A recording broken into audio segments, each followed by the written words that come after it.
KKM bincang langkah pelindungan terkini COVID-19.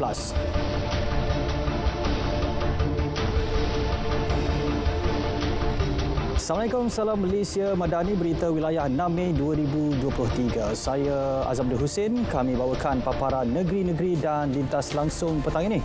Kita bersama Sabah, Sarawak dan juga Johor.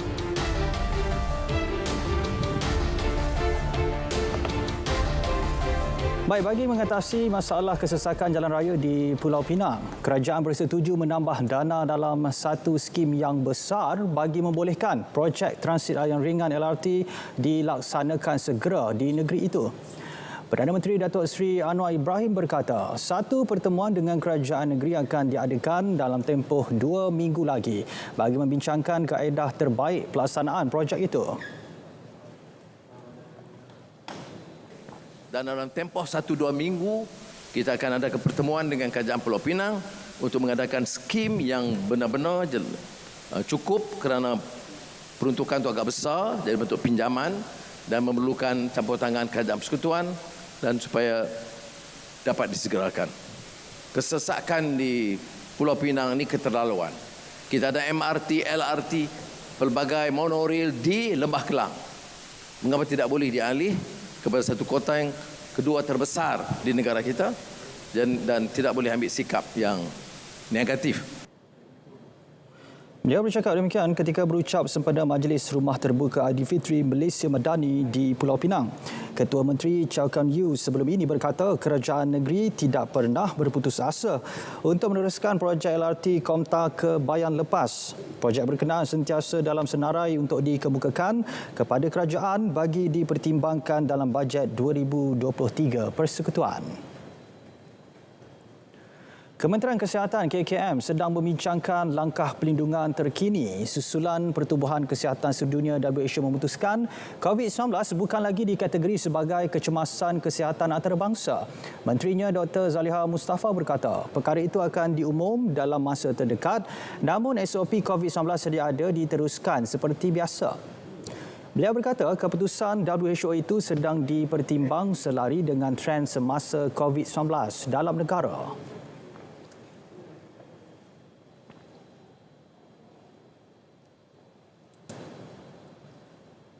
Buat masa sekarang ni kita nasihatkan dahulu dengan SOP yang seperti biasa, iaitu menjaga keselamatan diri, memakai pelitup muka kalau perlu, ya, terutamanya bagi mereka yang bergejala, dan kemudiannya menjaga kesihatan kebersihan diri juga.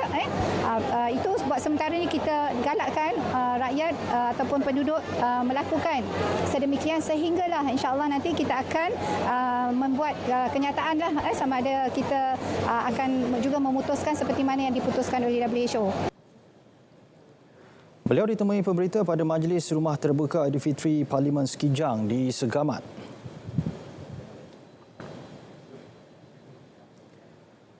$1,500 vaksin pneumokokal diberi secara percuma kepada jemaah haji Selangor. Inisiatif kerajaan negeri itu bertujuan melindungi mereka daripada jangkitan paru-paru ketika menunaikan rukun Islam kelima. Pendaftaran dibuka mulai hari ini melalui aplikasi Selangkah. Suntikan akan diberi kepada peserta yang hadir ke kursus haji perdana di Masjid Sultan Salahuddin Abdul Aziz Shah esok. Kaunter pendaftaran akan turut dibuka di tapak program khusus untuk jemaah yang berdepan kesukaran mendaftar secara dalam talian. Jemaah yang tinggal di luar Shah Alam amat digalak mendapatkan suntikan vaksin itu esok. Bagi yang tinggal di Shah Alam dan kawasan berdekatan boleh dapatkan vaksin itu secara percuma di Klinik Salcare Universiti Selangor. Pembeliannya bermula Isnin ini hingga 15 Jun dari 9 pagi hingga 5 petang. Tiada halangan untuk IPTA meneruskan aktiviti luar dan riadah. Bagaimanapun Menteri Pendidikan Tinggi Datuk Seri Muhammad Khalid Nordin menyarankan agar ia dilaksana pada waktu petang selain terus memantau keadaan cuaca semasa. Kita bergantung pada keadaan. Macam biasa siang memang dia tak ada tu, dan aktiviti sukan ni dia bukan wajib, tu masing-masing punya kegiatan. Kuliah di semua IPTA juga tidak akan ditangguh susulan cuaca panas kerana ia dilaksana dalam bangunan yang kebanyakannya dilengkapi pendingin hawa. Dalam perkembangan sama, semua tabika dan taska kemas perlu menangguhkan semua aktiviti luar bilik darjah sekiranya cuaca terlalu panas. Aktiviti dilaksana juga perlu dipantau bagi mengelakkan kanak-kanak terdedah kepada cuaca panas bagi menjamin kesihatan mereka tidak terjejas. Kemas dalam kenyataan memaklumkan aktiviti fizikal lasak boleh dihadkan berikutan risiko penyakit akibat cuaca panas. Selain itu, tadika dan taska juga perlu memastikan bekalan air bersih mencukupi dan menggalakkan kanak-kanak membawa air minuman sendiri. Kanak-kanak juga digalakkan mengambil air minuman dalam kuantiti sesuai bagi mengawal suhu badan. Semua tabika dan taska kemas dinasihat agar sentiasa mengikuti garis panduan aktiviti fizikal KKM serta perlu peka dengan perkembangan semasa fenomena jerebu di kawasan masing-masing. Suruhanjaya Perkhidmatan Air Negara dengan kerjasama pengendali bekalan air sedang melaksanakan langkah-langkah berjaga-jaga menangani penurunan paras air empangan di seluruh negara. Setakat ini, 6 empangan air di 3 negeri di utara menunjukkan penurunan paras simpanan sumber air mentah. Setakat ini, 6 empangan di Perlis, Kedah dan Pulau Pinang menunjukkan penurunan paras simpanan sumber air mentah.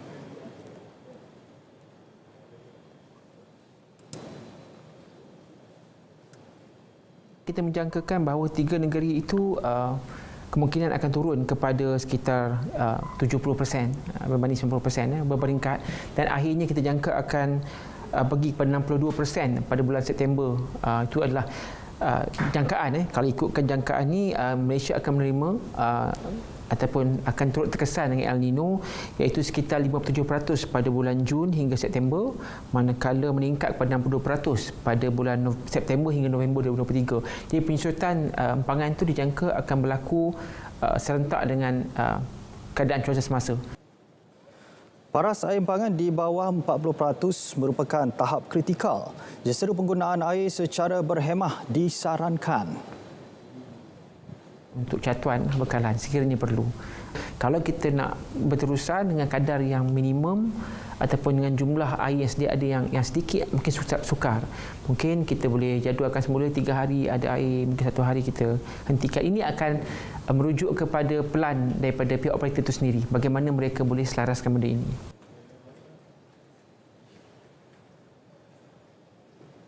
Majlis Rumah Terbuka Aidilfitri Kerajaan Negeri Sembilan dan Malaysia Madani bakal berlangsung esok. Majlis yang diadakan di Forest Heights, Seremban itu dijangka meriah dengan jangkaan kehadiran lebih 20,000 pengunjung. Dan bagi mendapatkan perkembangan terkini persiapan majlis istimewa itu, kita bersama Nur Zuhairah Muhammad Zamri di lokasi. Zuhairah, silakan. Okey, baik, terima kasih. Saya kini berada di Wisma Majlis Bandaraya Seremban MBS bagi meninjau persiapan Rumah Terbuka Aidilfitri Kerajaan Negeri Sembilan dan Malaysia Madani yang akan diadakan pada hari esok. Jadi untuk berkongsi lebih lanjut mengenainya, bersama saya hari ini Timbalan Setiausaha Kerajaan Pembangunan Negeri Sembilan, Datuk Muhammad Nahar Muhammad Siddiq. Baik, terima kasih Datuk kerana sudi bersama kami hari ini. Jadi Datuk, mungkin Datuk boleh kongsikan persiapan setakat ini bagi Rumah Terbuka Aidilfitri Kerajaan Negeri Sembilan dan Malaysia Madani. Okey, sama-sama. Seperti yang kita semua dapat saksikan sedang berlangsung di belakang ni ialah majlis rehearsal itu sendiri. Ini merupakan sebahagian daripada persiapan kita untuk majlis Rumah Terbuka Aidilfitri pada hari esok, yang mana kita selain daripada kita memastikan persembahan-persembahan yang dijalankan itu akan berjalan dengan lancar, kita juga akan memastikan juadah-juadah yang disediakan itu adalah terhidang seperti yang kita hajatkan, dan supaya dapat memenuhi kita kata selera semua pengunjung pada hari esok, insya-Allah. Okey, baik Datuk, mungkin di Rumah Terbuka Negeri Sembilan pada hari esok, jangkaan pengunjung yang akan hadir itu sendiri. Okey. Kita jangkakan tak kurang daripada sekitar 15,000 pengunjung akan mengunjungi Majlis Rumah Terbuka Aidilfitri ini, insya-Allah. Ini adalah berdasarkan kepada penganjuran Majlis Rumah Terbuka Aidilfitri yang telah dilaksanakan di beberapa negeri yang sebelum inilah. Okey, baik Datuk. apa tarikan yang ada pada rumah terbuka hari esok? Mungkin Datuk boleh kongsikan. Okey, insyaAllah selain daripada juara-juara istimewa lah yang berasaskan daripada hidangan tradisional Negeri Sembilan, kita juga ada persembahan-persembahan istimewa yang selain menampilkan persembahan kebudayaan masyarakat Melayu di Negeri Sembilan itu sendiri dan juga budaya tradisional, kita akan juga memperlihatkan pelbagai persembahan yang merangkumi pelbagai kita kata etnik dan bangsa yang terdapat di sini, yang insyaAllah akan menggabungkan keadaan selain daripada sambutan keunikan sambutan Hari Raya itu sendiri, memperlihatkan keharmonian masyarakat majmuk yang ada di Negeri Sembilan itu. Baik Datuk, terima kasih di atas perkongsiannya. Jadi saya kira sekian sahaja perkongsian dari Negeri Sembilan. Kepada anda rakyat Negeri Sembilan, jangan lupa berkunjung ke rumah terbuka Aidilfitri Kerajaan Negeri Sembilan dan Malaysia Madani pada hari esok. Sekian, terima kasih. Kita kembali ke Angkasa Puri Kota Media. Baik, terima kasih Zuhaira langsung dari Negeri Sembilan. Kita ke perkembangan seterusnya. Peluang mengenal lebih dekat mengenai institusi perundangan tertinggi negara menerusi Hari Terbuka Parlimen tidak wajar dilepaskan. Program berlangsung 2 hari sehingga esok dari jam 9 pagi hingga 5 petang.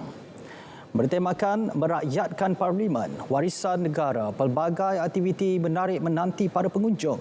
Ini termasuk lawatan berpandu ke Dewan Negara dan Dewan Rakyat. Juga pameran melibatkan agensi kerajaan termasuk PT-PTN, Bomber, AADK dan PDRM. Sambutan pada hari pertama amat memberangsangkan. Dengan kehadiran yang begini ramai pada pagi ini, dapat kita serlahkan satu nas, iaitu legislative of the country is well supported by the people, yakni badan legislatif, yakni parlimen, adalah mendapat sambutan daripada rakyat Malaysia. Beliau ditemui selepas merasmikan Hari Terbuka Parlimen dan melancarkan buku Parliament of Malaysia, Pillar of the Nation's Democracy. Sangat-sangat membantu, sangat orang kata tak adalah asyik tengok dekat dalam TV je, macam orang berbahas je, tapi kita sendiri dapat melawat dan kita pun boleh bagi inspirasi pada anak-anak kita untuk kata jadi ahli parlimen satu hari nanti, macam itulah. Dan dia orang tahu apa pentingnya pasal parlimen dan juga legislatif atau undang-undang negara untuk masa akan datanglah. Suka dan saya sangat menyeronokkan. Saya paling suka main permainan tradisional. Peluang untuk berada di dalam parlimen adalah satu yang sangat saya tunggu-tunggu. Sebelum ni saya berkeinginan untuk masuk ke dalam parlimen ni, tapi mungkin ada faktor-faktor tertentulah yang orang awam tak boleh masuk. Jadi pada hari ini satu yang sangat bersyukurlah. Sebelum ke berita seterusnya, kita ikuti perkembangan cuaca semasa oleh Met Malaysia bersama pegawainya Rashdam Amirul Ashraf Ruslan. Silakan. Assalamualaikum dan salam Malaysia Madani. Kita mulakan informasi cuaca pada petang ini dengan melihat kepada status terkini berkaitan cuaca panas di Malaysia. Baiklah, buat masa ini masih lagi terdapat 4 kawasan di semenanjung Malaysia, iaitu 3 di Kelantan dan juga 1 kawasan di Pahang yang masih lagi mencatatkan bacaan suhu maksima sekitar 35 hingga 37 darjah Celsius. Manakala di Sabah dan Sarawak pula, bahagian Mukah masih lagi mencatatkan bacaan suhu maksima pada tahap yang pertama, iaitu tahap berjaga-jaga. Oleh yang demikian, dinasihatkan kepada semua agar sentiasa waspada, hadkan aktiviti luar dan amalkan pengambilan air yang mencukupi. Baiklah, bagi tinjauan cuaca semasa pula dapat diperhatikan ketika ini, hujan lebat kini sedang berlaku di 1-2 tempat melibatkan hampir ke semua negeri di semenanjung Malaysia kecuali di Perlis, Pulau Pinang dan juga Melaka. Keadaan hujan yang sedang berlaku ketika ini dijangka boleh berlanjutan sehingga ke malam nanti. Manakala di Sabah dan Sarawak pula, hujan lebat kini sedang berlaku di 1-2 tempat melibatkan bahagian pedalaman, Sandakan dan juga Tawau di Sabah, termasuklah di sekitar bahagian Limbang, Kapit, Bintulu dan juga Mukah. Keadaan hujan yang sedang berlaku ketika ini dijangka akan berangsur pulih menjelang awal malam nanti. Baiklah, untuk makluman semua juga, Met Malaysia telah pun mengeluarkan amaran angin kencang dan laut bergelombang peringkat pertama dan juga kedua melibatkan kawasan-kawasan yang berwarna berkenaan. Keadaan ini akan berkuat kuasa bermula pada 8 Mei sehingga 12 Mei nanti. Oleh yang demikian, keadaan ini adalah amat berbahaya untuk aktiviti menangkap ikan, bot-bot kecil dan perkapalan serta aktiviti pantai dan sukan laut. Baiklah, sekian sahaja informasi cuaca pada petang ini. Sebelum berpisah, kita ikuti tinjauan cuaca bagi bandar-bandar utama di Malaysia. Sekian, Assalamualaikum dan salam Malaysia Madani.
Kita ke negeri di bawah bayu. Tiada penutupan sementara sekolah di Sabah susulan cuaca panas dilaksanakan setakat ini.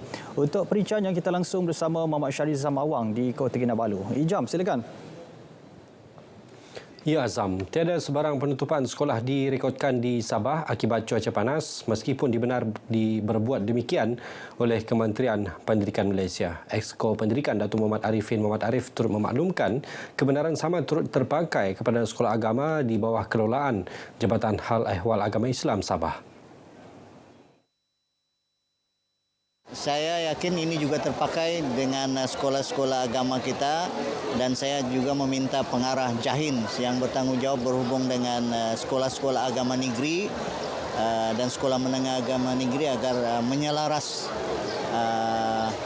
SOP ini dengan apa yang telah dilaksanakan oleh Kementerian Pendidikan. Lebih kurang juga karena murid yang sama juga yang belajar di sekolah agama negeri dan mudah-mudahan ini dapat kita selaraskan karena ini sangat penting demi keselamatan anak-anak kita.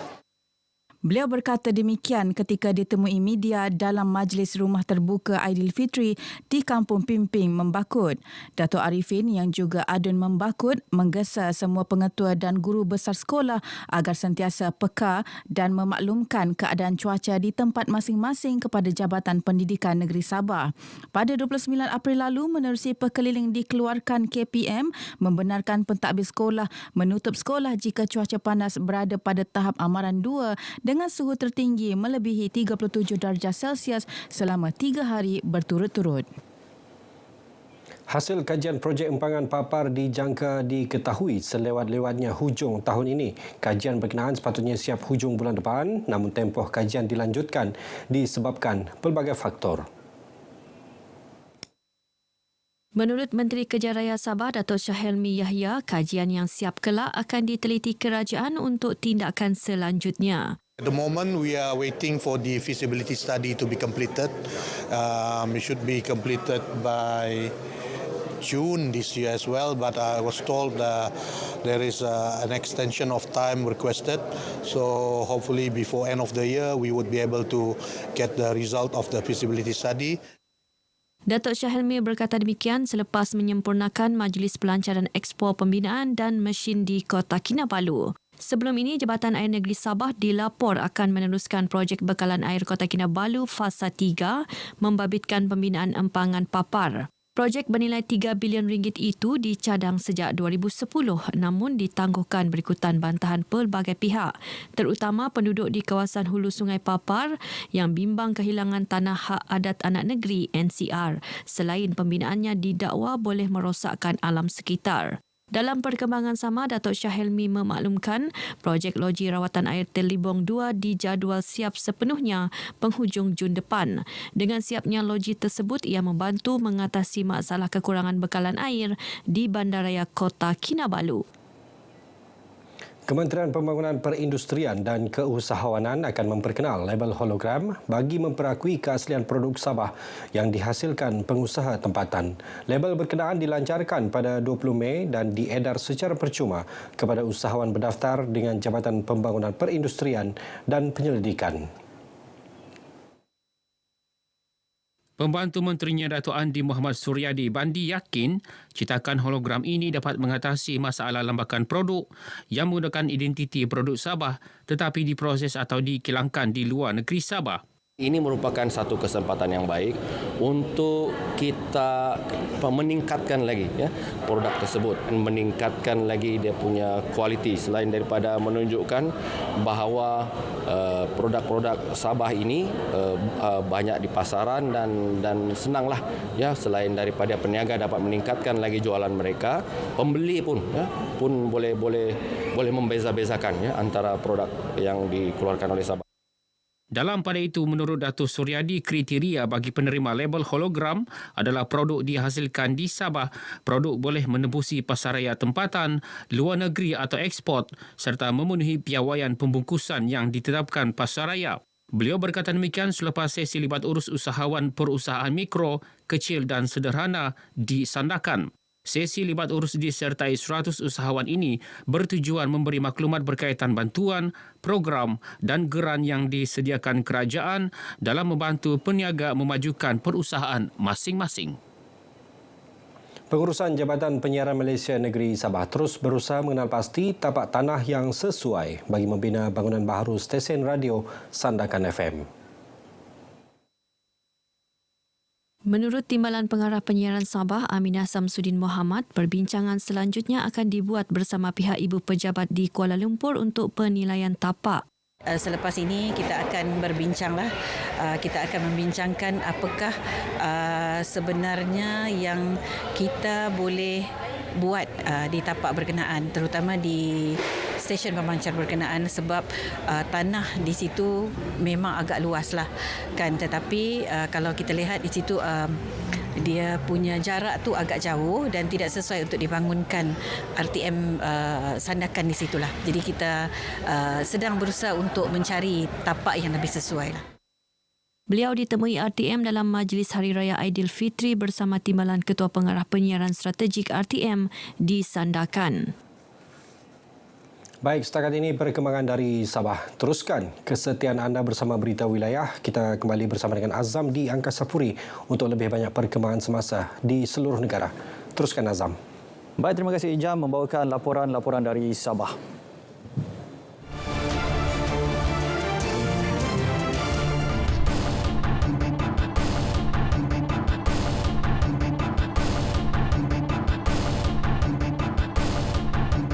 Kita beralih ke perkembangan dari Sarawak. Perkembangan projek mega pembinaan jalan utama kedua negeri itu antara tumpuan berita dari Bubi Kenyalang. Untuk paparan penuh, kita bersama Buma Win di Kuching. Buma, silakan. Baik Azam, terima kasih. Pelaksanaan projek mega pembinaan jalan utama kedua STR melibatkan laluan dari Jambatan Samarahan ke Jambatan Batang Sadong sepanjang 21 km kini dalam proses tawaran sebut harga dan akan dianugerahkan kepada kontraktor yang terpilih. Timbalan Menteri Infrastruktur dan Pembangunan Pelabuhan Sarawak, Insinyur Adil Lariwo berkata, laluan dari Jambatan Batang Sadong ke Sebuyau juga kini dalam status yang sama, manakala laluan dari Sebuyau ke Lingga pula kini dalam pembinaan. Menurut Insinyur Aidil lagi, status projek mega itu kini mengikut jadual pelaksanaan dan keseluruhan projek masih dijangka siap pada tahun 2025. Tambahnya, apabila siap nanti, projek yang dimulakan dalam rancangan Malaysia ke-11 itu akan mempercepatkan pembangunan dan perkembangan sosioekonomi yang lebih besar di daerah Sebuyau dan kawasan pesisir. Beliau yang juga Ahli Dewan Undangan Negeri Adun Sarungjaya memberitahu demikian kepada pemberita pada Majlis Ramah Mesra Aidilfitri Dun Sarungjaya, anjuran Parti Pesaka Bumi Putra Bersatu dan Saberkas Cawangan Sarungjaya yang berlangsung di Dewan Warisan Sarungjaya. Kemahiran dan kecekapan menghasilkan produk kraftangan daripada hasil hutan dan manik perlu diperkasakan oleh wanita orang Ulu di Sarawak agar ia tidak hilang di telan zaman. Menteri Pengangkutan Sarawak Datuk Seri Lee Kim Shin berkata, hasil kraftangan masyarakat itu mampu menjadi salah satu produk dan sumber pelancongan khususnya miri. Malah Datuk Seri Lee menyifatkan kepelbagaian dan keunikan kraftangan orang Ulu membolehkan mereka bersaing dalam bidang keusahawanan yang membantu meningkatkan sosioekonomi keluarga mereka. Justru beliau menyeru agar Persatuan Wanita Orang Ulu di Miri untuk bersama-sama memajukan wanita orang Ulu dalam menganjurkan pelbagai aktiviti kemahiran dan peningkatan pengetahuan untuk memperluaskan lagi jaringan dan keupayaan kemahiran mereka. Beliau berucap merasmikan Majlis Makan Malam Peragawai Anjuran Persatuan Wanita Orang Ulu Miri di Miri. Beliau juga menyatakan bahawa selain produk kraf, keunikan budaya dan adat resam dimiliki 38 etnik di Sarawak yang rata-ratanya tinggal di kawasan utara Sarawak juga menjadi satu kekuatan dalam mempromosikan Miri. Dalam pada itu, beliau menggesa setiap lapisan masyarakat tidak kira latar belakang kaum dan agama di Miri untuk saling bekerjasama dalam menjaga keharmonian kaum yang dimiliki selama ini bagi membolehkan banyak lagi pembangunan dilaksanakan di Miri. Datuk Seri Lee juga mengumumkan geran kerajaan sebanyak RM10,000 kepada persatuan itu bagi melaksanakan aktiviti mereka. Turut hadir pengurusi Persatuan Wanita Orang Ulu Miri, Ki Jan Toin B, serta hampir 50 wanita orang Ulu di Miri menghadiri majlis tersebut. Ahli Persatuan Pembangunan Dayak Bintulu Bangun yang berminat dalam bidang perniagaan dinasihatkan untuk lebih serius mempelajari dunia perniagaan daripada peringkat awal. Menteri di Jabatan Premier Sarawak Datuk John Siki Tayai memberitahu melengkapkan diri dengan ilmu perniagaan merupakan asas penting kejayaan dalam bidang tersebut. Datuk John Siki yang juga Ahli Dewan Undangan Negeri Kakus turut menekankan semangat bersatu padu dan saling memberi ruang sesama ahli persatuan juga perlu dipraktikan agar lebih berdaya saing dan berupaya mencapai hasil yang tinggi. Justru Datuk John Siki yakin usaha bangun dalam mewujudkan Pasar Gawai Dayak Bangun 2023 yang berlangsung 1 Mei lepas hingga 20 Mei ini merupakan sebahagian daripada langkah awal mewujudkan peluang perniagaan kepada usahawan dalam kalangan ahlinya. Dia kena ngadu kita kenyungkak ke penatai pemising. Lalu kedua kita ke bahasa Dayak belajar ke pasar bisnes, pasar dagang. Jalan itu daripada aku guna mamat, manah mamat, jalan beri puji beri tadiah. Bangun. Ini juga membuktikan Bangun bukan sahaja dapat menonjolkan kebudayaan dan tradisi masyarakat Dayak melalui Majlis Malam Kebudayaan Gawai Dayak Bangun 2023. Sementara itu, pengurusi Bangun, Tuaitis Langgak memberitahu persatuan yang baru sahaja berusia 2 tahun itu bertujuan membantu masyarakat Dayak di kawasan Bintulu dalam pelbagai bidang, termasuk bidang perniagaan, pendidikan dan pertanian. Pada majlis itu, Datuk John Siki turut menyalurkan peruntukan berjumlah RM20,000 untuk Persatuan Bangun. Memartabatkan peranan wanita merupakan tanggungjawab Kementerian Pembangunan Wanita, Kanak-kanak dan Kesejahteraan Komuniti melalui Jabatan Wanita dan Keluarga Sarawak.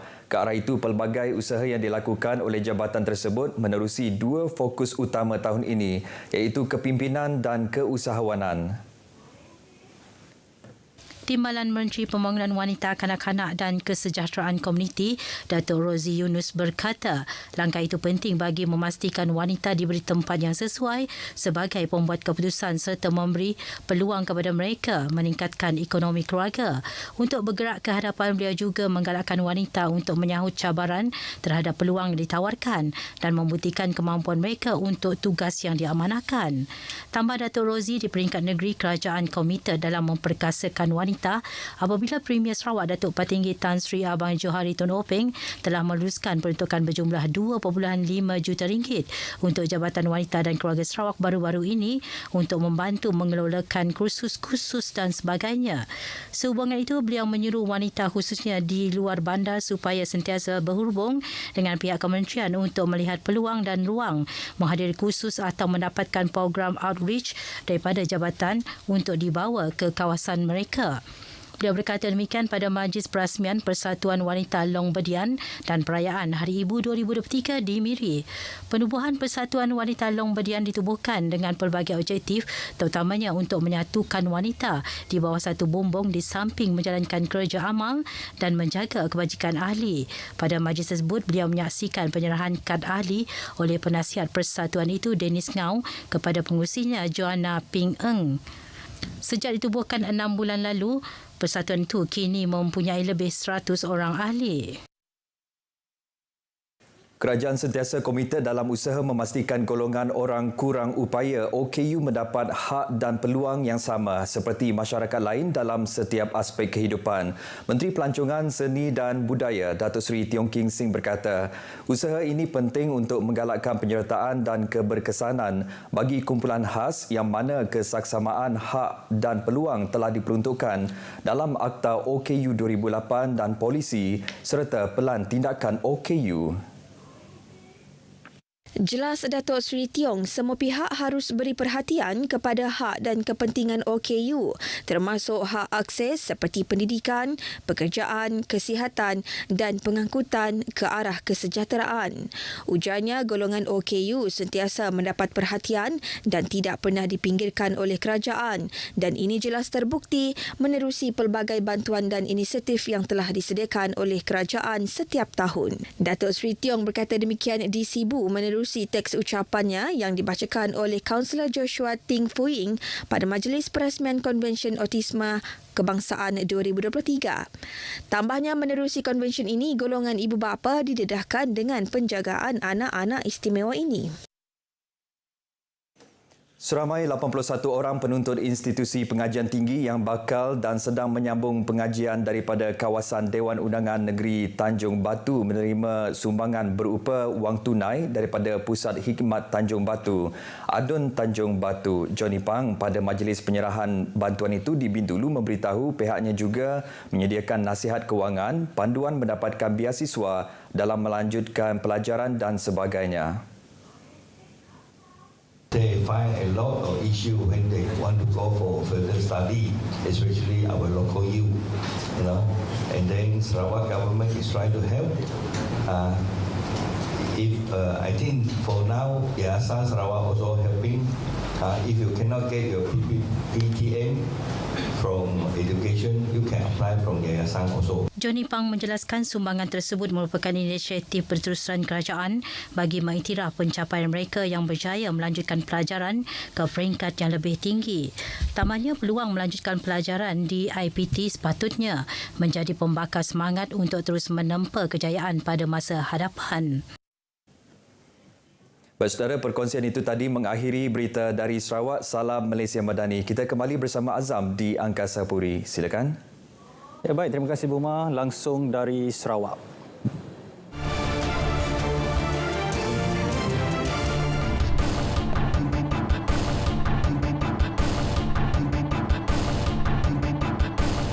...2,900 jemaah dari Johor bakal ke Tanah Suci bagi melaksanakan haji tahun ini.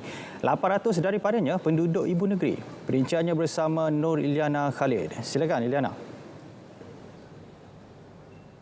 Ya, sebagai persediaan menunaikan rukun Islam kelima itu, jemaah terlibat hadir ke kursus Perdana Haji 1444 Hijriah Anjuran Tabung Haji Johor. Program berlangsung di Stadium Olahraga Mount Austin, Johor Bahru melibatkan simulasi rukun haji. Ini termasuk tawaf, sa'i dan melontar jamrah. Bakal haji diingatkan agar melengkapkan diri dengan ilmu untuk peroleh haji mabrur. Penjagaan kesihatan juga perlu diutamakan bagi memastikan kelancaran ibadah.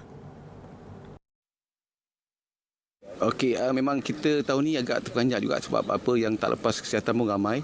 Sedangkan untuk yang dialisis ataupun ni diabetes, dia punya had dia 8.0 ke bawah lah. So mana yang 8.5, 9 memang tak lepas. And then dia punya BMI pun 40 ke bawah yang lepas. So agak ketat misalnya kesihatan pada tahun ni. 31,600 jemaah Malaysia akan tunai haji tahun ini bersama-sama kira-kira 4 juta jemaah dari seluruh dunia. Bakal haji negara diingatkan agar jaga disiplin untuk kekalkan reputasi baik negara. 6,000 saman pelbagai kesalahan dikeluarkan menerusi Ops Hari Raya Aidilfitri yang dilaksana JPJ. 4,284 daripadanya libatkan penunggang motosikal. 2,704 saman lagi kerana tiada lesen dan gagal pamerkan lesen memandu. 1,442 saman tiada cukai jalan dan insurans. Baki 138 saman babitkan kesalahan teknikal. Okey, bagi pandangan JPJ, angka-angka yang kita dapat itu ia agak membimbangkan. Sebab masih ada lagi wujudnya ketidaksedaran penunggang-penunggang di jalan raya sana tentang untuk mematuhi peraturan lalu lintas dan kesedaran untuk memiliki lesen memandu yang sah. Perkara ini wajar diberi perhatian.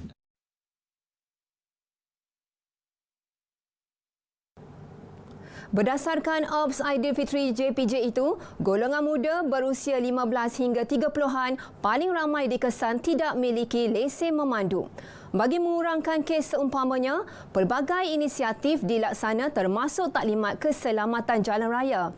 Pesertanya termasuk penghantar makanan dan pekerja kilang.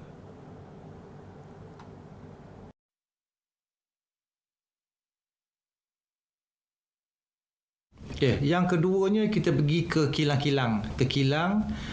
Yang mana penggunaan motosikal cukup tinggi di sana. So seluruh negeri Johor kita telah arahkan pegawai-pegawai kita di setiap cawangan untuk pergi terus ke kilang yang berhampiran dengan cawangan mereka untuk memberi taklimat, penerangan, ceramah dan sebagainya tentang aspek keselamatan jalan raya itu sendiri.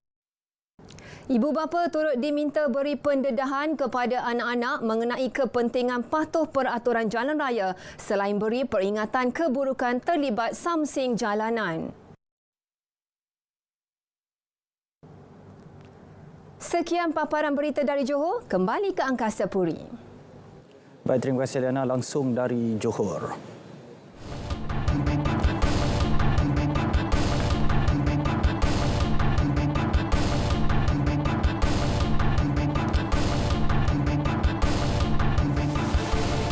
Baik saudara, seramai 45,000 pengunjung dijangka menghadiri pameran Aero Angkasa dan Maritim Antarabangsa Langkawi 523 yang akan berlangsung pada 23 hingga 27 Mei ini. Menurut Ketua Setiausaha Kementerian Pengangkutan, Datuk Jana Santiran Munian, ia pameran maritim dan aero angkasa 2 tahunan terbesar di Asia Pasifik dengan 40% penganjuran adalah daripada sektor komersial di bawah Kementerian Pengangkutan. Jelas beliau, pengembangan 5 dalam bidang komersial tahun ini menarik lebih ramai penyertaan pempamer dan pelawat perdagangan berbanding tahun 2019.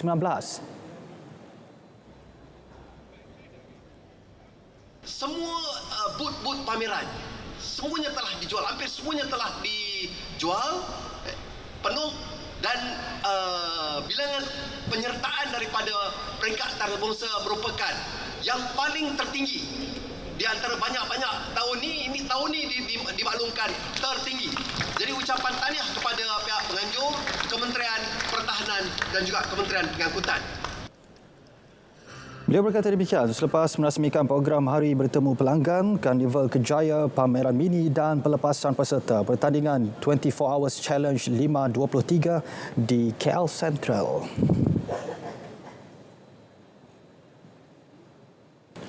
Majlis Aidilfitri Pengasih di Ibu Negara pagi tadi meriah dengan kehadiran lebih 1,000 pengunjung. Ini peluang terbaik mengeratkan ukhuwah warga pengasih sedia ada dan bekas klien Pusat Rawat Pulih Penagihan Dadah itu. Alhamdulillah, dengan adanya penyertaan bekas-bekas klien ataupun klien-klien yang mungkin menjalani pemulihan di dalam komuniti, ini akan membolehkan mereka berjumpa semula dengan rakan-rakan mereka yang telah pulih, berjumpa dengan mentor-mentor. Ya, kita dapati ada beberapa mentor yang saya kenal hadir pada hari ini, di mana ini akan mengeratkan semula silaturahim yang telah lama terpisah apabila mereka kembali kepada masyarakat dan juga berjumpa dengan keluarga. Program dijayakan 9 cawangan pengasih negeri. Hulu Langat, lokasi keempat jelajah Kita Selangor Aidilfitri JKSA yang melibatkan penganjuran rumah terbuka yang berlangsung di tapak Agora Night Market, Taman Sri Nanding malam tadi. Hampir 10,000 individu hadir memeriahkannya. Ini termasuk pimpinan kerajaan negeri, antaranya Exco Infrastruktur Insinyur Izzaham Hashim. Pengunjung dihiburkan dengan persembahan dari Jabatan Penerangan Malaysia selain disaji pelbagai hidangan istimewa Aidilfitri. Terus dibuka kaunter pendaftaran program Iltizam Selangor Penyayang. Hari ini, JKSA berlangsung di tapak Pasar Malam Sungai Buloh, manakala esok ditempat di Taman Perwira Sijangkang, Kuala Langat.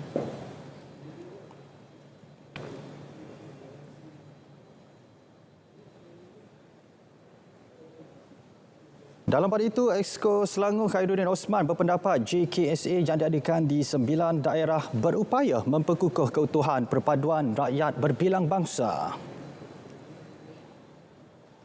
Misi utama, mesej utama jelajah Aidilfitri kita adalah Kerajaan Selangor ingin mengekalkan perpaduan di kalangan rakyat. Kalau kita lihat hari ini, bukan sahaja masyarakat Melayu, masyarakat Cina dan India juga hadir bersama-sama dengan kita hari ini. Jadi mesej Kerajaan Selangor adalah kita kekalkan perpaduan dengan cara Selangor. Ini adalah Selangor dan inilah cara kita. 12 Mei depan, JKSA akan berlangsung di dataran Tanah Lisin Sabak Bernam dan keesokan harinya di Padang Awam Bukit Badung, Kuala Selangor. Penutup JKSA pula pada 14 Mei di tapak Uptown Sri Gombak dijadual dihadiri Perdana Menteri. Sambutan Hari Wesak Peringkat Negeri Selangor hari ini berlangsung meriah di Body Park Shah Alam. Majlis dihadiri ketua-ketua agama negeri dan lebih 1,000 pengunjung menyelahkan semangat perpaduan dalam kalangan rakyat. Exco Negeri Hi Loy Sian berkata, majlis sambutan bertemakan Hati Suci Maju Selangor, memfokuskan pemupukan budaya kasih sayang dalam masyarakat ke arah kemajuan negeri. Sesuai untuk tema hari ini, di mana kita yang penting untuk bersatu hati lah, untuk kita menyatu padu semua kaum, tidak tengok latar belakang mereka, dan kita perlu satu padu untuk menghindari masalah-masalah ekstremis yang dilakukan oleh pihak-pihak tertentu. Beliau berkata demikian selepas merasmikan sambutan Hari Wesak Peringkat Negeri Selangor 2023 di Shah Alam. Baik, ini khabar gembira dari Sukansi Kemboja. Acara Karate Cemerlang menghadirkan 2 kilauan emas buat negara. Untuk perkembangan lanjut, kita langsung bersama Tina Rama di sana. Tina, silakan. Terima kasih Zam. Emas pertama negara di Sukansi Kemboja 2023 sudah pun terjelma. Menepati ramalan karate adalah penyumbang emas pertama tersebut. Bersama kita Presiden Persekutuan Karate Makaf Datuk Nur Azmi Ahmad. Datuk, boleh komen sedikit atas kemenangan hari ini sebagai penyumbang pingat emas pertama negara? Ya, terima kasih pada pengat-pengat terutamanya Syamarani dan Prim Kumar. Ini adalah satu sejarah. Sepatutnya hari ini kita mendapat 1 pingat emas, tetapi kedua-duanya yang bertanding pada hari ini telah membawa 2 pingat emas. Yang pertama dan yang kedua untuk negara. Sebelum ni di Vietnam kita yang terhai yang 36 target pingat emas yang sebenarnya. Datuk, 2 sudah pun dicapai. Targetnya 3, mungkin boleh melebihi sasaran awal? InsyaAllah, I think dengan semangat atlet yang ada, sudah tentu yang lain-lain akan bermain esok. Dan walaupun target kita 3, tapi we have personal target yang we will get more than 3. So kita boleh kata ada kejutan nanti? InsyaAllah, I think kita tengok esok. I believe semua atlet ataupun semua pemerhati yang akan bertanding esok sudah pastikan pergi pada misi yang sebenar yang dibuat oleh Makaf sendiri daripada target yang dibuat oleh MSN dengan OCM itu. Baik, Datuk, terima kasih. Tahniah diucapkan kepada Syamalarani dan Prem Kumar. Itu sahaja daripada saya di lokasi. Kembali ke studio. Baik, terima kasih Tina. Itu tadi langsung dari Sukan Si Kemboja. Kita ke perkembangan sukan para. Tamasya Para ASEAN edisi ke-12 yang berlangsung pada 3 hingga 9 Jun di Kemboja akan menjadi medan ujian atlet para sebelum menghadapi Tamasya Paralimpik Paris 2024. Presiden Majlis Paralimpik Malaysia MPM, Datuk Seri Megati Syahriman berkata, sebanyak 145 atlet para sudah bersedia untuk menyertai 13 acara yang dipertaruhkan oleh tuan rumah Kemboja. Jelas beliau, sasaran bagi kontingen para akan diumumkan dalam masa terdekat. Alhamdulillah, persiapan adalah memang persiapan kami dah mula 6 bulan lepas. Daripada selepas solo kita berehat seketika dan kita continue, kita berlawan hari ini. Dan saya percaya dengan atlet yang muda dan atlet yang sama di solo, kita mungkin boleh dapat capai lebih daripada di Indonesia. Dan kali ini memang atlet-atlet baru, atlet muda, talent development kami yang sangat saya boleh membanggakan. Nanti this is the next generation pelapis kita pada masa hadapan dan untuk lagi 2 Olympic, untuk 2 Paralympic cycle lagi insya-Allah. Beliau berkata demikian kepada media di Ibu Negara. Saingan siri kejuaraan Malaysia MCS 2023, Liga Antarabangsa Sepang SIC mengalu-alukan peminat sukan 4 roda hadir bagi menyaksikan perlumbaan MCS 2023 yang bermula hari ini. Sebanyak 51 buah kereta akan beraksi kali ini, antaranya 5 kereta dalam Touring Production TP, 9 kereta dalam kelas Malaysia Touring Car MTC dan 27 kereta dalam Stock Production 2 SP2. Ketua Pegawai Eksekutif SIC, Azhan Syafriman Hanif menerusi kenyataan berharap pencinta sukan 4 roda menyokong perlumbaan tersebut dengan memenuhi lita SIC. Jelas beliau, peminat juga berpeluang menyaksikan deruman enjin 21 kereta berprestasi tinggi Lamborghini dalam saingan Super Trophy Asia. Perlumbaan MCS 2023 bakal diadakan secara 4 pusingan. Perlumbaan pusingan kedua dijadual berlangsung pada 23 hingga 25 Jun depan.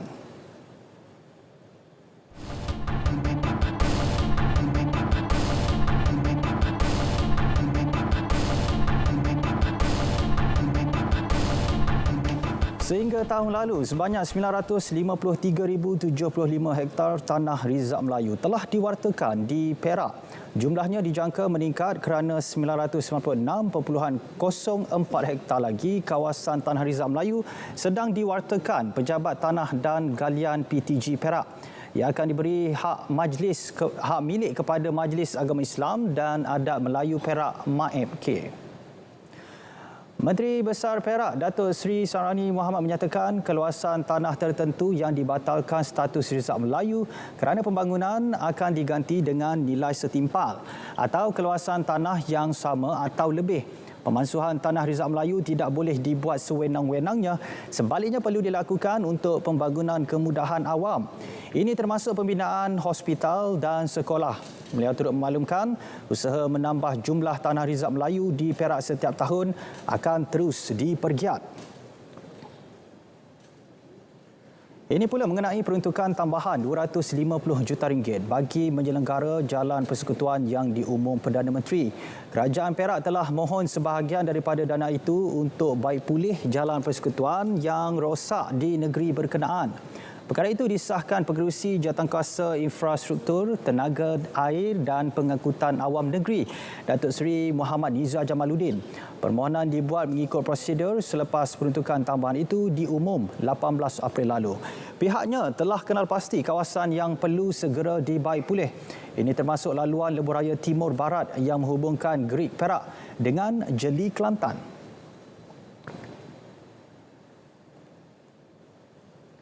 Pembinaan Telaga Tiup melegakan penduduk kampung Bendang Seng, Padang Trap. Inisiatif bawah projek bekalan air luar bandar kendalian Kementerian Kemajuan Desa dan Wilayah itu dapat atasi gangguan bekalan air di kawasan berkenaan. Penduduk akui masalah tersebut sudah lama berlaku dan semakin serius sejak 8 tahun kebelakangan ini. Ketika ini bekalan air bersih diperoleh menerusi lori tangki yang digerakkan Syarikat Air Darul Aman Sdn Bhd Sadar setiap 4 atau 5 hari sekali.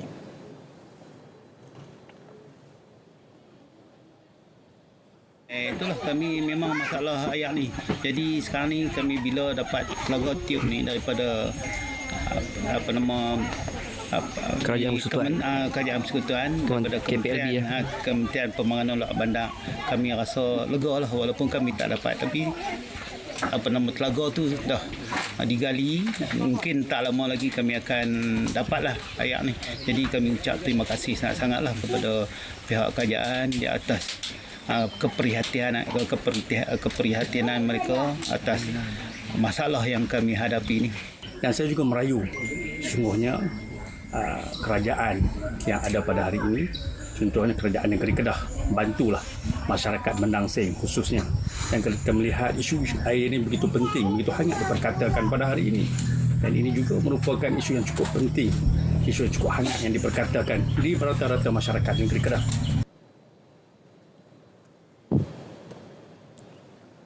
Paras air empangan utama di Perak masih berada pada tahap maksimum meskipun cuaca panas ketika ini. Pengerusi Jawatankuasa Infrastruktur, Tenaga Air dan Pengangkutan Awam Negeri, Datuk Seri Muhammad Nizar Jamaluddin menyatakan perkara itu hasil laporan Lembaga Air Perak LAP. Jelas beliau, paras air empangan dari Temenggur hingga Teluk Intan tidak menurun ke tahap kritikal. Ia masih mampu menampung keperluan rakyat termasuk bagi tujuan domestik dan pertanian.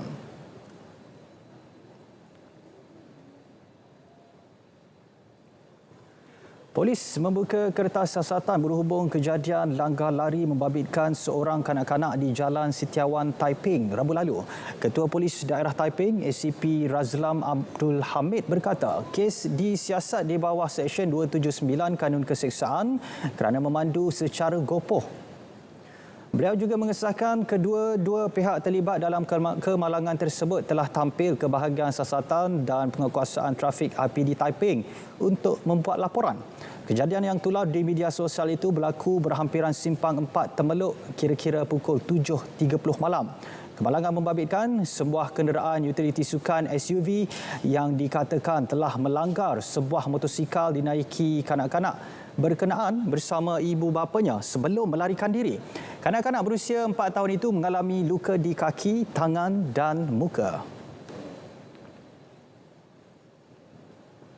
Ini pula perkembangan sukan Muay Thai. Seramai 20 peninju Muay Thai bakal berentap dalam kejohanan Ketolaps Pahlawan Muay Thai Antarabangsa yang diadakan di Kulim, Kedah hari ini. Kejohanan bertaraf antarabangsa dianjurkan sejak 2014 itu disertai 6 negara. Antaranya tuan rumah Malaysia, Brazil, Maghribi, Jerman, Thailand dan Kemboja. Menurut penganjur Muhammad Faizul Mokhtar, kejohanan kali ini berjaya membawa 15 kelab tempatan dari seluruh negara merebut 2 tali pinggang utama kelas amatur dan profesional.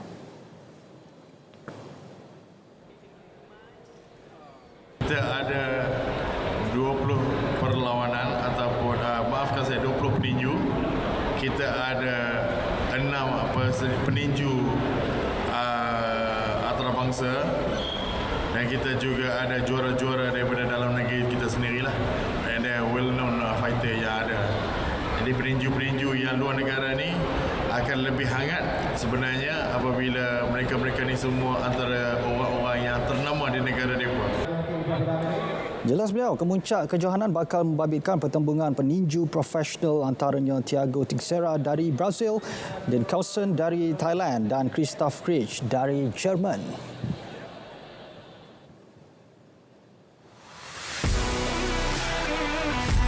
Hai, saya Sazali Samad. Anda mau lihat saya baca berita? Saksikan di Stadium RTM pada 6 Mei dan 7 Mei ini.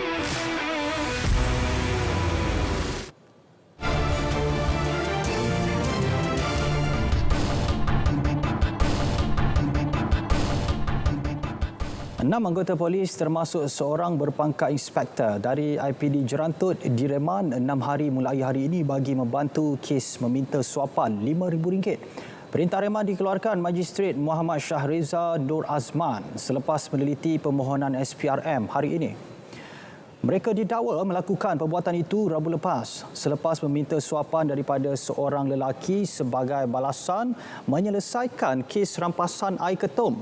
Selain inspektor berumur 36 tahun, lain-lain anggota berusia antara 28 dan 48 tahun adalah berpangkat Sarjan Major, Corporal dan Lance Corporal bertugas di bahagian narkotik IPD berkenaan. Suspek kini ditahan di Pejabat SPRM Cawangan Temeloh untuk siasatan lanjut. Pengarah SPRM Pahang, Hairuzal Muhammad Amin Elias Hamim ketika dihubungi mengesahkan penahanan itu. Katanya kes disiasat mengikut Seksyen 16(A) Akta SPRM 2009.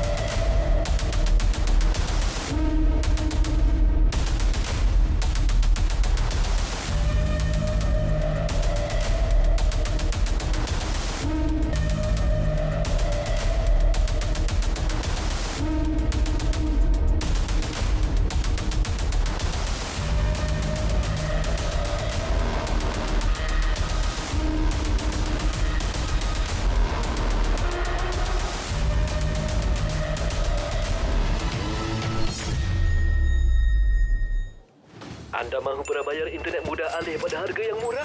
Satu lagi inisiatif Kerajaan Perpaduan di bawah KKD untuk golongan B40, penjimatan 22% dengan harga RM69 sebulan, berkelajuan 30 Mbps bersama data tanpa had. Pakej perpaduan internet semuanya ada untuk anda bermula Mac 2023. Pakej perpaduan internet untuk semua.